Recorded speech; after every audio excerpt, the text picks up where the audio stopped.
Hey guys, and welcome back to this channel. In this video I'll be showing you guys how you can create polls on X.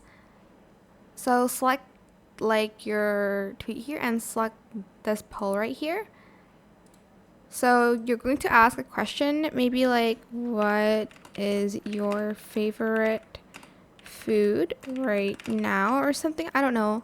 And then in choice 1 I'm just going to type in sushi, and then here I'll type in noodles.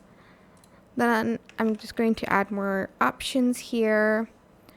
What, like fries? I don't know.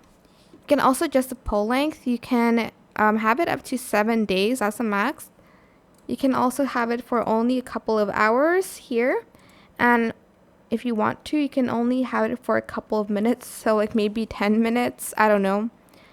Once you're done, you're just going to select post, and that's how you can post a poll on X. I hope it was helpful for you guys. Don't forget to like, comment, share.